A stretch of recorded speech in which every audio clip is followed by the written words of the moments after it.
আসসালামু আলাইকুম বিয়ার, সবাই কেমন আছেন? আশা করি ভালো আছেন। আমিও ভালো আছি আল্লাহর রহমতে। তো সুস্থতা হয়ে ফিরে আসলাম। তো আজকে অনেকগুলো কাপড় সকালে কিছু ধুয়ে নিলাম, আর শার্টটারও পরিষ্কার করলাম, ঝাড়ু দিলাম ভালো করে।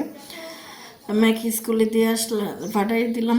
এই তো এখন রুমগুলো এক এক করে গুছিয়ে নিতেছি।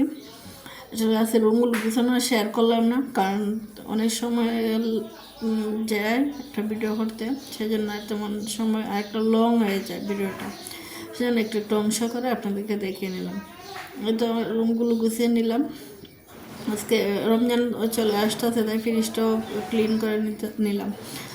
আর তেমন এখন জিনিস নাই, রমজানে তো আসলে ফ্রিজে অনেক জিনিস রাখতে হয়, তাই ভাবলাম আগে পরিষ্কার করে নিই। তো তাই আজকে পরিষ্কার করে নিলাম। অনেকদিন ভাবতেছি ফ্রিজটা পরিষ্কার করবো, কিন্তু অসুস্থতার কারণে পারি নাই। তো আজকে শেষমেশ ভাবলাম না, আজকে পরিষ্কার করতে হবে। আজকে যদি পরিষ্কার না করি তাহলে অনেক দিন বাকি থাকবে। রমজানও চলে আসতেছে। তো সামানটা একটু ঝাড়ু দিয়ে নিয়ে নিলাম। আর এই তো আমার বাগানটা একটু দেখাই নিলাম। আর ভাবলাম যে একটু কী করি,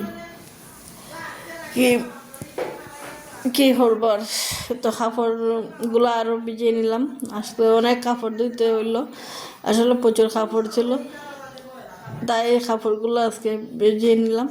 তো এখন ধুয়ে দেবো একটু পর।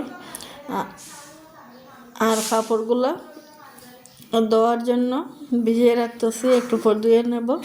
আর এই তো ছাদে চলে আসলাম, এসে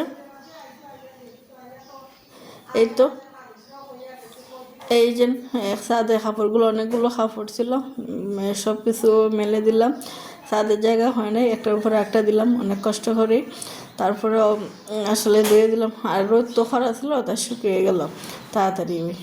আর এক রোদে শুকাইলে আসলে ভালো লাগে কাপড়গুলো। এই যে একটা চুলা বানাইলাম ছাদের উপরে, আপনারা সবাই দেখে নিন কেমন হয়েছে। আসলে এটা অনেক কাজ বাকি রয়েছে, আস্তে আস্তে করবো। এখন বিকালবেলা খাওয়া দাওয়া শেষ করে আসলাম, ভাবলাম যে গাছে একটু পানি দিয়ে নিই। আসলে গাছের যত্ন না নিলে তো আর গাছ হবে না, তাই একটু গাছের যত্ন তো নিতে হবে। আসলে সবসময় পারি না, যতটুকু সময় পারি করার চেষ্টা করি।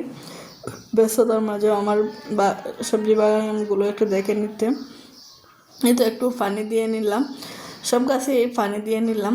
তো বিকালে আসলে ছাদে বসে রয়েছিলাম, তাই আপনাদের সাথে একটু শেয়ার করে নিলাম। তো সবাই দেখে নেবেন, আশা করি ভালো লাগবে।